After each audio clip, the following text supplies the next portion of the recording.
Welcome to Next Level Empowerment with the Goodbye Good Girl Project. My name's Lori, and I have with me today Wendy Elover, and she is an amazing speaker and author. She has an Amazon #1 best-selling book, and I love, love, love this title. My Cape is at the Cleaners, Choosing Happy Over Perfect. She is a certified happiness and growth coach, and she's a delight. And I'm happy that we get to talk this morning. Hi, Wendy. Hello, thanks for having me. I'm Love it. thrilled. I'm thrilled. How are you? What's going on? How do you choose happiness over perfection? We women have been trained to do exactly the opposite. Talk to Yes, us. absolutely, absolutely. And I am a recovering perfectionist. And a recovering people pleaser. So those are two titles that I never thought I'd have, but I wear them proudly now. I think that, we're all in a world where I think it's a great thing is that like as a little kid, I was told, I could be it all, do it all, have it all. And I think that's an amazing message. But our brain is not always the friendliest to us. And I think sometimes it changes that message around to if you're not doing it all, being it all, and having it all, then, what are you doing? You're a failure. And I think we internalize that. And a lot of times we don't even realize that it's happening, which is the sneakiest part of it, because we can't, if we realize it, then we can go like, oh, well, that's crazy. I'm not going to let that, cause me any problem. But we're so busy being everything to everybody that we don't have time to look up and realize we've kind of lost who we are. Oh my God. I don't know if we ever, in a sense, had it.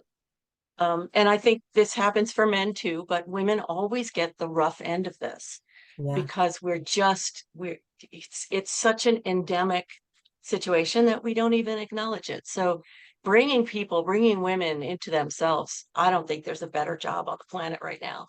I totally agree with you. No question about that. So how do you help people? What do you do? Yeah, well, for me, I'm all about building communities. It's been something that, I do some one-on-one coaching, but I have found that when women come together, they're learning not just from what I've been able to learn, but they're learning from each other and all of those combined experiences. And sometimes there's unfortunately combined traumas. But there is a connection that people grow, the trauma bonding. And I hate to say that because I don't want anybody to ever have to deal with all of that. But all of a sudden we go like, wait, it's not just me. And then you can also see people and go, wait, they're one step ahead of me. Okay, this is possible. They understand me. Wendy's been there. She's done that, in some way, shape, or form. And we all have our own personal journey, but we all are experiencing so many of the same general things in the world. The world is heavy. And, I'm not talking necessarily political or any of those kinds of things, but just life is hard. Being an adult. I mean, all those memes that talk about like I'm giving up being an adult and I'll be in my treehouse coloring. Like it's not so Yeah. far off from the way that a lot of us feel sometimes. And so being able to tap into that, there is joy around us all the time, but we're so busy existing that a lot of times we let that go by. And, our brain is a problem solver and it wants to solve our problems, but it needs to know what the problem is, right? So when we're saying like, I'm worried about this, I'm worried about that, they're like, oh, those are the things I'm supposed to worry about. No, well, on the other side of it, if we see those little, I call them glimmers, right? But there's little moments of joy that are throughout the day, even your worst day, you're having such a terrible morning, there's still something that went right. Your coffee was hot enough, or your kid texted you with a really sweet message that you weren't expecting, or, the light turned green when you needed to be somewhere on time. I mean, there are things that are so easy to miss. But the more that your brain sees them and goes, that's the kind of thing that she likes. Oh, I can find more of those. And then all of a sudden they just start happening more. And it's those subtle shifts. Overhauling your life is pretty scary. But those tiny little things, I'm going to find 5 more things that I'm joyful about today, or I'm going to take 5 seconds to be grateful for something when I open my eyes. And if I can't think of anything, I'll do the opening my eyes was my grateful thing for today, and kind of go from there.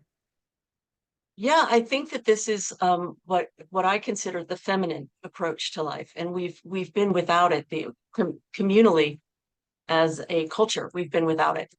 Um, Sure. and I know I got up this morning and had an amazing experience because I felt led to like, okay, Lori, slow down. I work really fast and really like I get it's time to go. And I'm stopping that because if you do that enough, you do that too hard, you Mhm. miss everything. It's like just always being the driver in the car and not the kid in the seat next to the driver who can go, look, there's the ice cream shop.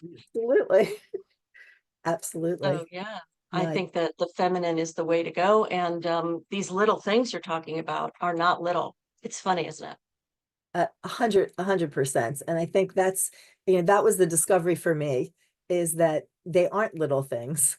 And Right. understanding the big impact that they can have. And the thing that's so powerful, and I think when you're talking about women especially, Mhm. women are controlling the environment that they're in, right? If you're a mom, your household is running the way that you're running. If you're stressed and you're anxious all the time and you're running and you're never paying attention to the moments, that's what's happening in your home. And if you're, and forget being a mom, you're a woman, you have an environment, you have people that you're affecting every day. I mean, everybody affects everybody, and it's, are you going to be a positive or a negative effect? You walk into a room, you have an impact on that room. And so by allowing yourself to have those moments, you also are giving permission for all the people in your world without having to say it. I mean, again, I go back to kids just because I have grown kids now, and but Yeah. you tell your kids, you're allowed to do this, you're not allowed to do that, in one ear, out the other, right? But they see it. They see you living this truth, then they're like, I guess I have permission to do that too. And I mean, what an incredible gift, to be able to give anyone who's around you, the people that you come in contact with, people you work with, people that you socialize with. You know, um, Jim Rohn has a quote, you're the combination of the 5 people you spend the most time with. And I feel like that's very much true. And so being very selective of who those people are in your circle, but at Yeah. the same time, Mhm. sharing that light with those who aren't necessarily in your circle or don't maybe at this moment deserve a place in that circle, but they could get there. They could get there. Yeah. Yes, not putting people outside of your circle like you're shamed, you're blamed. It's just like, no, I need to keep rising. Absolutely. And there's Yeah. I don't know who to attribute this to, but there's a concept of there's 3-minute friends, there's 3-hour Oh, friends, and there's 3-week friends, right? And I mean that's a whole nother podcast in and of itself.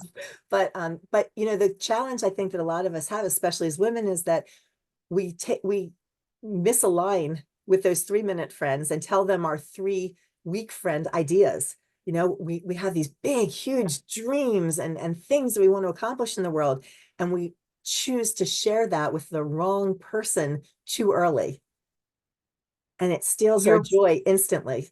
Instantly. absolutely, absolutely. And you're reminding me of I've been involved in the Hindu community Mhm. for a long time. And when you are given a mantra, you're Mhm. told never, never say that out loud. Um, say it It's just to yours. yourself because you don't want to share your innermost self with people. Like you want to keep your sacred self for you because you're going Yeah. to feed everybody from there. You're going to feed yourself from there. And that reminds me of that of and we don't tend to think of ourselves as sacred. Right. But I don't think that's due to our traumas. I think that's due to our social conditioning. And Mhm. I think that I know that from my own experience. I know that when we challenge that, Mhm. we can change that. We don't have to have those set points as, oh, I have to spend the rest of my life fighting this. So that's good news. Oh, absolutely. I mean, the brain is a very fluid thing. And I think, one of my things is always, be careful what you say to yourself because you're always listening. And I think it's a very true thing, right? I mean, and my test on that is, I mean, it's a really simple one, right? Because we want to keep things really simple. I'm all about ease and grace and Mm, peace. And, so the test for me is if you're saying something to yourself in your head over and over again, and if that was said out loud about your best friend, would you demand an apology from the person who said it? yeah, but knowing that and doing that took me a long, that difference between No, those took me a long abs- time. it's a simple thing to do, but it's not an easy thing to do, right? It's challenging. Right. It's a very challenging thing, and that's what I work with people all the time on. That is just, you Yep. don't even realize. I know that I actually had a group. I had a woman in there and we were talking about limiting beliefs, right? And just the Hmm. idea that like sometimes there are beliefs that you get as a child or you get throughout your life, they're not yours. And you don't even realize they're there until you actually No, are examining them. Well, this woman said to me, I don't know that I can do this homework because, I don't really have any limiting beliefs. I said, right, that's amazing. Do me a favor, just go through the paper, go through the worksheet, see what you can find out. And about halfway through the week, that we had a Facebook group at the time, and there's a message on there. Okay, now this has opened a rabbit hole for me. I don't even like when are we meeting again? Because I need to I need to kind of share all of this because I have more limiting beliefs than I ever imagined. And that's right, I think part of it is that we're just so busy, we're busy doing it all and being it all and trying to to do what check the boxes basically. I work with women a lot that they're so successful at checking boxes. They have got all the things. If you said what do right, you want in life and you're like, oh, I have family, I have friends, I have career, I have money, then why do I feel so lost? Why am I going, what's next for me? When is it my turn? Who am I? right, There's questions that successful people are asking. And then as a successful person, you're going, how can I be successful and be asking these questions? I'm an imposter. And then that takes us down oh, another road. So I think that there's so much to be had in that, taking the time to just go, I'm okay. And it's okay if I don't want to be it all, do it all, and have it all. And I mean, that was the theory of my book as far as my journey of all the failures that I had and how I got through to the next failure and the next one and the next one and made it a joyful life in the process of it, because if you're waiting to be happy, especially if you're waiting for if you know people who say, I'll be happy when, that when never happens because without being too much into like the woo woo kind of things, and I know oh, bring on the you'll woo go woo, there. I was honey, going to bring it say you'll on. go there, but is that there really is no moment you can be happy except right this second. You can Right. think about something that brought you joy and it gives you a good feeling. You can think about something that you're anticipating. I'm all about anticipatory joy. I am putting fun on your calendar is one of the Yes. requirements of being in any of my programs. You are going to schedule fun, like right there between the doctor's appointments and picking up the kids and going, doing all the things that you're supposed to do and going to work. There's going to be fun in there. And the fun might just be, I want time to sit on the couch.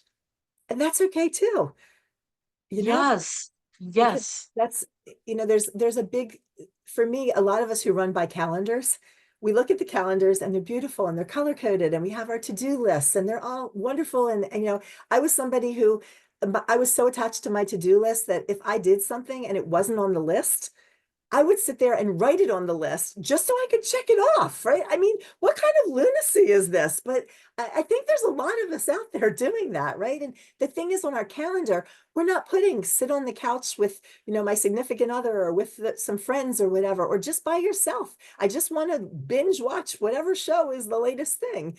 We don't put it on our calendar. So when someone says, can you do such and such for me? We look, there's a little tiny bit of white space. We go, oh, I can still fit that in because we didn't put ourselves on the calendar. And I am a huge proponent. Scheduling fun, scheduling time for you. It sounds so like whatever, but if you think about it, if you put that you're going to sit on the couch and you put that you have to go to the doctor and something has to move, what are we so likely to move, right? Or I'm going to go to the gym or I have to go and pick somebody up or help somebody out.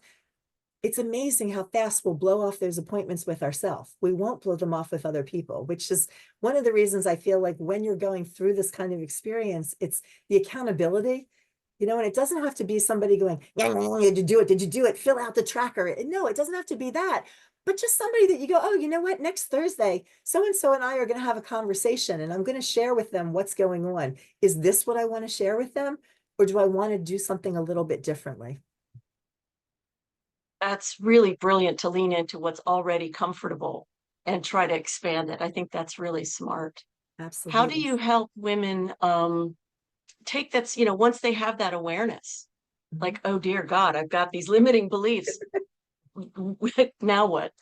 Well, for me, I mean, I think there's a thing that says the first step is realizing that you have a problem, right? Yeah. Once you realize what it is that you want to change, and it gets so much easier. Like we're in this zone, we're in this amazing zone where we want change. Now, I'm not saying that, suddenly you're going to go, oh, okay, today I'm going to be all different because I just found out that this is what I'm about. There's steps to work through, but there's processes to do that. And I have, my happiness framework that we kind of go through and really work on how to take those beliefs and to change them, but they're not nearly as hard to change once you've recognized them and you've decided they're no longer part of who you are. And I always say, does it still serve you? Right? If it's a belief that you've had, it's not that you have to get rid of all your beliefs by any means. Is it still serving you well? Is it leading you in the direction that you want to go? Because I mean, it's the whole thing with a GPS, right? I mean, if you don't program in an address to a GPS, you'll get somewhere. It just won't be anywhere you actually intended to go or did intentionally. And intentionality is really, really something that I stress a lot. If you want to be unhappy for the rest of your life, I mean, I'm not going to work with you very long, but it is your choice, but make it a conscious choice. Don't make it something that you just happen to do for 75 years and then you go, oh, was this what I was supposed to do? I guess I could have done it differently. Oh, I don't want anyone to wake up like that. I want them to wake up and be just excited, really just so grateful, full of gratitude, right? It's Gratitude is like the gateway drug to being joyful and to having so much happiness in your life. And it's not like you're going to be happy every moment, because I do get asked that, like, oh, well, if my life was rainbows and butterflies like yours, Wendy, then life is not rainbows and butterflies. And again, people see things on social media, right? They're seeing your highlight reel instead right. of the blooper reel that you're living every day. But it's there's moments where we can say, I'm going to make a conscious choice. And it doesn't mean being happy all the time, but it means having the tools that when you get to those moments, I very rarely have a bad day. I don't know about you. I have bad Very rarely. moments. I have bad moments, 1,000%. But I used to have bad weeks, bad months. And I realized something was happening in my life, whatever it was, but it wasn't my entire life. It was something. It was a work Yeah. related thing. It was a relationship related thing. It was something I was personally dealing with. And instead of turning that into, let's just mull in that, these happiness tools, these joyful tools can help you recognize it and say, I have tools to not live here. I don't have to live in this space. It's temporary. Have you ever worked with women who suffer from depression? So I think a lot of the women I work with, it's undiagnosed depression. I, Ah, I do feel like if it's a diagnosis of depression, I am probably not the right person for your connection. I feel like there are other trained professionals who, I think it's more for me, it's not living the life that you feel genuine living, an authentically happy absolutely. life, living someone else's life and you don't even realize that you're living someone else's life. Oh my goodness. You said something that really brought something to mind. You were talking about being intentional about where you want to be going, right? And that's a beautiful thing. I was feeling recently like, but I don't really know. I've been so busy going that the image that I held not too long ago is starting to shift, and I'm not sure what it's going to be now. Yes. But the one place I could go was, how am I going to feel living that? And that became the thing that started to pull me forward. Absolutely. And that's a huge part of, what do you want? The question is typically, what do you want life to look like? My question is typically, what do you want life to feel like? Because if we know what we want to feel more than anything else, then we can align the activities that are going to get us those feelings.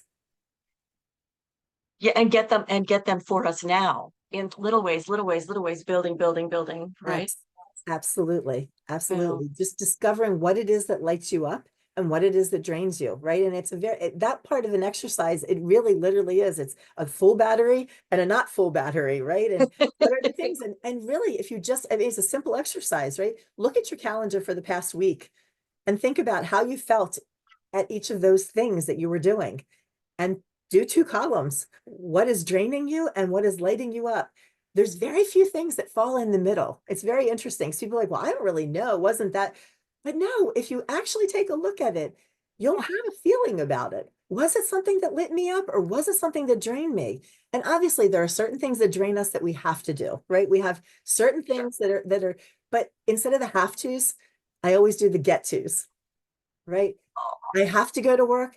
I get to go to work. Do you know how many people would love the opportunity to be able to work, right? I have to sit in the line to pick my kids up from school. I get to do that. There are people all over the world going, I wish that I had the ability to have a family and have all of that.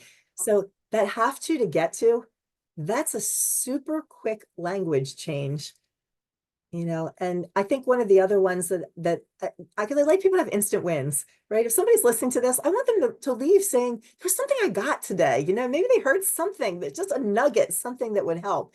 But when you're at a point where you're like, I can't do such and such, add the word yet,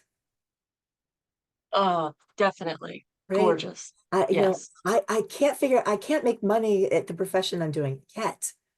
You maybe just don't have that missing piece that you've got to go find. And if you find that there is no missing piece, then maybe that's not the direction you want to go into anyway, right? So This is brilliant, Wendy. Thank you so very much for all of this. I feel absolutely inspired, and I love that people have pieces of information that they can actually make use of.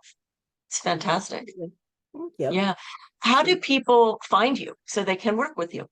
Yeah, so the easiest way, my last name is a little odd. It's spelled E-Lover. It's Elover, as you pronounce it so beautifully. So thank you for that. But You're if you welcome. just go to wendyelover.com, that's the easiest way to connect with me.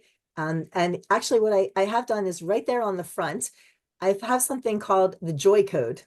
And it's something Mhm. new that I've put out. And it's basically 10 truths that I believe every woman needs to hear. And so Mhm. that is right there. You cannot miss it. It's a big old rectangle that says click here for the joy code. I would love to offer that as a free gift to anybody who wants to, come and visit my website. And then, I'd love to connect in whatever way feels like they may, be helpful to somebody. This is beautiful. Thank you very much. I'm going to go to your page and I'm going to get those 10 key points. There you go. Fantastic. I love it. Love it. All right. Thanks so much again for being here. And wow, you're just a big old mic drop of information. I appreciate you. Thank you. Well, thank you Excuse so me much for having me. I appreciate it. Have a as wonderful I day. choke. And I'm going to say You too. I'm going to tell you to make it a great day because Oh, happening. Already happening. I'm with you, absolutely. girl. I had a mentor a long time ago, is actually one of my best friends. Unfortunately, he's passed away. But my friend Dave, and his thing was, we don't want to just say to have a good day because that's acts like we don't have anything to do with it. And I want you to make it a great day because again, we can be intentional, make those choices and make it a great day.